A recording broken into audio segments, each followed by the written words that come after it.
বোকাখাত পৌৰসভাত প্ৰেক্ষাগৃহৰ শুভাৰম্ভ। বোকাখাত পৌৰসভাত প্ৰেক্ষাগৃহৰ শুভাৰম্ভ কৰে কেবিনেট মন্ত্ৰী অতুল বৰাই। ৩৫ লাখ টকাৰে ৫০০ আসনযুক্ত আধুনিক সভাগৃহটো হ'লে ৰাইজৰ উপকাৰ হ'ব বুলি মন্ত্ৰী অতুল বৰাই কয়। পৌৰপতি ৰত্নেশ্বৰ বৰুৱাৰ সঞ্চালনাত হোৱা অনুষ্ঠানটোত মহকুমা প্ৰশাসনৰ সহকাৰী আয়ুক্ত দীপ্তিমণি টায়ে, কাৰ্যবাহী বিষয়া অংকুৰ দত্ত, সমাজকৰ্মী জীৱেশ্বৰ হাজৰিকা, চন্দ্ৰ শৰ্মা, জ্যেষ্ঠ সাংবাদিক ভৱানন্দ কলিতা, অৱসৰী অধ্যক্ষ ডক্টৰ বাবুলাল মোৰ আদি উপস্থিত থাকে। মন্ত্ৰী অতুল বৰাই বোকাখাতৰ বিভিন্ন ঠাইত নিৰ্মাণ হৈ থকা বিভিন্ন বিভাগৰ অগ্ৰগতি সম্পৰ্কে মন্তব্যও কৰে।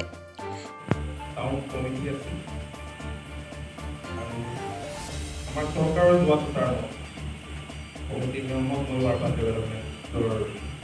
আৰ্বান ডেভেলপমেণ্ট বিভাগৰ দায়িত্বটো আছিল। সেই সময়ছোৱাতে পৌৰসভালৈ উন্নীত হৈছিল। এতিয়া এই পৌৰসভাখনৰ 10টা ৱাৰ্ড হ'ল মৌমাখি, মৌমাখি আৰু দক্ষিণ কাজিৰঙাৰ কিছু কিছু অংশ, এই তিনিখন পঞ্চায়তৰ কিছু অংশ সামৰি লৈ 10টা ৱাৰ্ডেৰে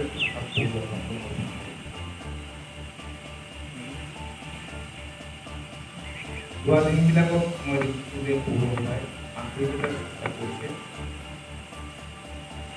মিউনিচিপাল বৰ্ডৰ জৰিয়তে যাতে নগৰবাসীক সেৱা কৰিব পাৰে। কৰিবলগীয়া কামটো বহুতেই আছে। আমাৰ সপোন আছে বোকাখাত নগৰখনক আমি অন্তৰিত নগৰী কৰি তুলিব লাগে। আমাৰ সন্মুখত এখন ষ্টেডিয়াম আছিল, আপোনালোকে জানে যে ষ্টেডিয়ামখনৰ অৱস্থা খুবেই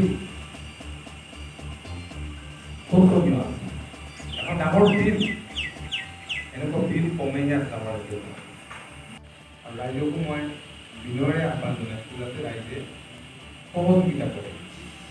কেতিয়াবা পৌৰসভাৰ বেছিভাগ লৈ মানুহৰ মাজত প্ৰতিক্ৰিয়া হয়, কিন্তু ৰাইজে সহযোগিতা নকৰিলে পৌৰসভাখন সঠিকমতে নচলে। মানে পৌৰসভাইতো কিছুমান কাম তাত কৰিব লাগিব, সেইখিনি কৰাত স্বাভাৱিকতে অসুবিধা হয় বুলি মই অনুভৱ কৰোঁ। আৰু সময়ে সময়ে নিয়ম মাফিক যদি কৰিব লাগে ব্যস্ততাৰ মাজত বৈঠকত মই উপস্থিত থাকিব নোৱাৰোঁ। মাজে মাজে মই উপস্থিত থাকোঁ। নগৰৰ সৰু সৰু পুথিভঁৰাল ৰাস্তা পদূলিলৈ বহুতখিনি পৰিকল্পনা পৌৰসভাই কৰিছে।